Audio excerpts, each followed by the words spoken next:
you better just keep breaking your back and working hard, maybe get yet another job. So voters are turning on Donald Trump and other MAGA leaders over them completely torching the economy through their idiotic tariff policy and moronic war with Iran. And now they're telling us that it's actually our problem, that we're just going to have to keep breaking our backs and work more jobs. And might I just say, what a winning message, truly going to resonate very well with the American people. But seriously, MAGA is experiencing a ton of backlash right now from their supporters, voters, also their opponents, everything like that over insane statements made by Trump and just continuing to crumble the U.S. economy. So we're going to take a look at all of that. But before we dive in, consider subscribing to the channel. It's a great way to share your support, and we would love for you to join our fight here at U.S. Democratic Socialists. So consider subscribing down below. Okay, let's jump in and take a look at Trump's approval ratings on the economy hitting some historic lows. Take a look. Brand new CNN poll finds that the president's approval on the economy has fallen to an all-time career low for him of 31%. It has never been lower for President Trump. This only begins to tell the story, though, of the president's problems on the economy. Trump barely scratching 30%.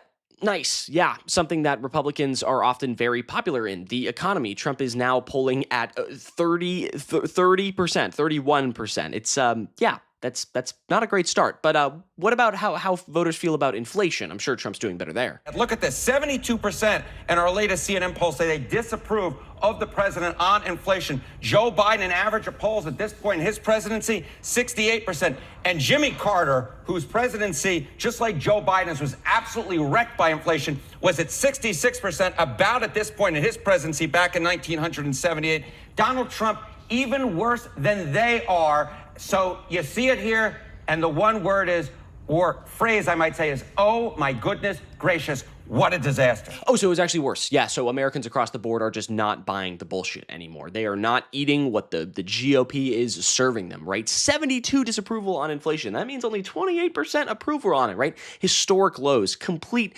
catastrophe for Donald Trump. And not even MAGA supporters who were vocal advocates and friends of Donald Trump like Joe Rogan and Theo Von are even on board anymore. Here's Theo Von on Joe Rogan's podcast talking about this very issue and how he's just done with all of it. Our government is not here to help the people. Obviously. They've been compromised. That's true. Flat out saying it. They do not care about you. And Theo Von had some extra smoke for politicians not sending their own kids to wars that they support. And it's amazing. Take a look. I'm just sick of this shit. And I'm sick of rich people not putting their fucking kids over in these wars and shit like that. Put your fucking honky-ass kids up there. Let them go shed some fucking blood. Especially if you're asking for it. Especially if you're out there fucking bullshitting, dude. Put your fucking honky little fancy-ass fucking kid up there. Now, I do want to mention that Theo Von and Joe Rogan are partially responsible for Trump's 2024 victory by being vocal advocates of his, supporters of his, having him on their broadcast, giving them a platform, all those things. But these guys have concerns, right? They have issues that they care about, and they thought that Trump was going to address them, right? But now, clearly, Trump has failed, right? We all know that. So now it is the job of the Democratic Party and progressives to offer a solution, a path forward, something that actually appeals to a broad majority of Americans who are struggling right now. And I think that that path focuses on worker-first policies and class consciousness and having higher wages, better environmental policy, all of these things that the progressives are pushing. They need to get it out to a broader audience. And this is a layup for Democrats right now when this is the message that they're fighting against. And I'm talking to my folks in New Jersey, my state. You better just keep breaking your back and working hard, maybe get yet another job. That is Republican Representative Jeff Van Drews telling his constituents that instead of lowering prices or leaving the war or actually offering some sort of support or need to his fellow Americans, he advises that you break your back and work an extra job or two.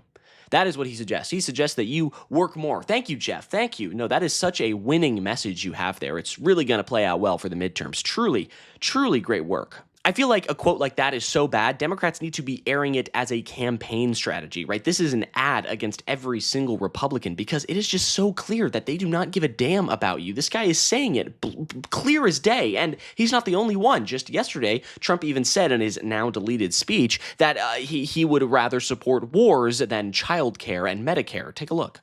Because the United States can't take care of daycare. That has to be up to a state. We can't take care of daycare. We're a big country. We have 50 states. We have all these other people. We're fighting wars. We can't take care of daycare. It's not possible for us to take care of daycare. Medicaid, Medicare, all these individual things, they can do it on a state basis. You can't do it on a federal.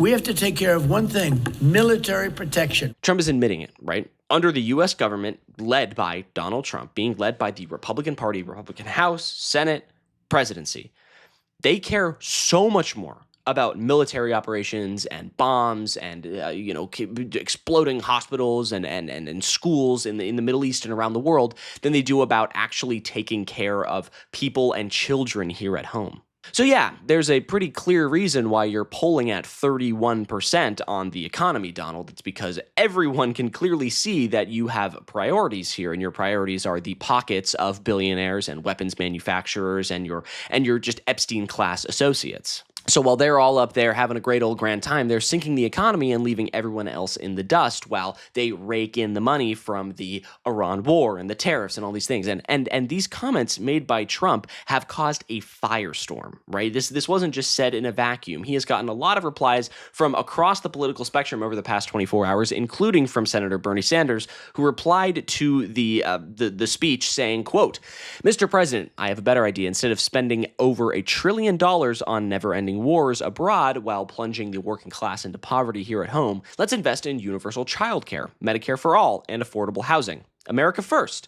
And yeah, I mean, no notes on that one. But seriously, exactly. All of that money could be spent on the exact things that Bernie Sanders calls for there. It sounds great to me, but Bernie isn't the only one. The official House Democrats account also retweeted the message saying, Trump says there is no money for daycare or healthcare, but plenty for his war with Iran. Trump cares more about funding his costly war than the needs of the American people. And also, the Democrats account made an ad over this quote as well, because, yeah, it's shitty. What Donald Trump is saying there is psychotic. He's saying, oh no, we can't do childcare or Medicare or anything like that because we're too busy paying for bombs.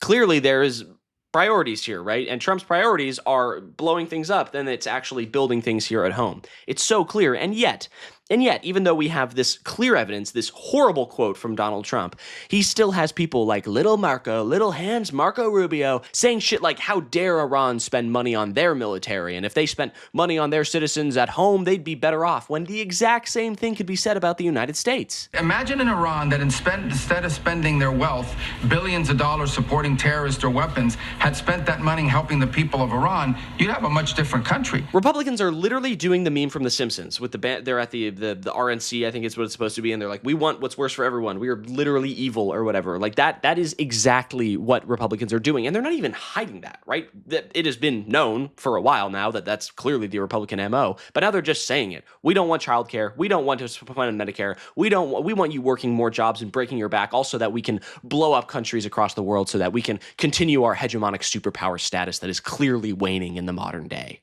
It's a crock of shit, but U.S. voters understand that, right? And here are some of them on the ground doing some interviews talking about the economy under Donald Trump. Take a look.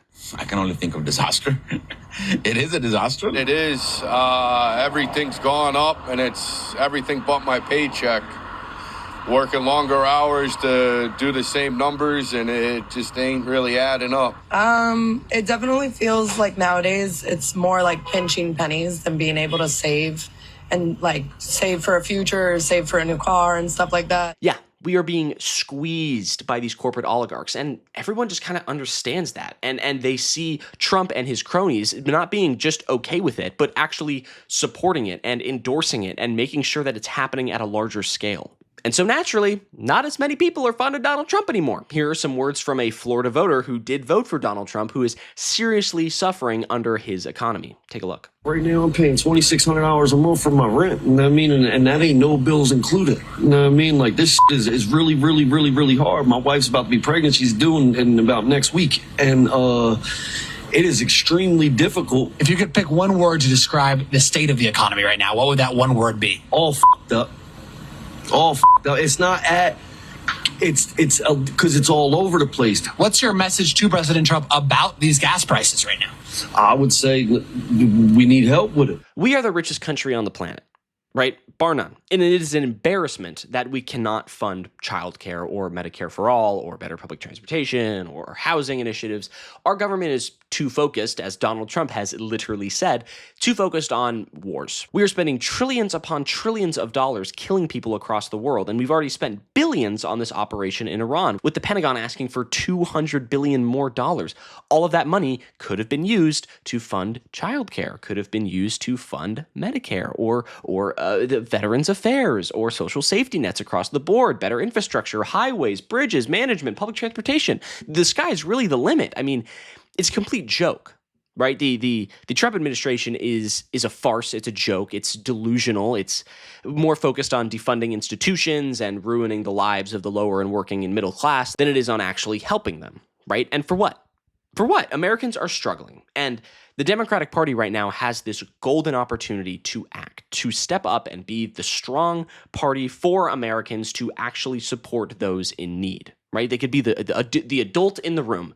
And I think that this is their opportunity to do that. But I think that's going to do it for me. Thank you so much for sticking around until the end. If you like what you saw in this video, be sure to leave a like down below and subscribe to the channel. It's a great way to show your support, and it would really mean a lot to us here at US Democratic Socialists. And don't forget to leave a comment. I would love to hear your thoughts as well. All right, that's going to do it for me. I'm Iago Lashua. Have a good day. Goodbye.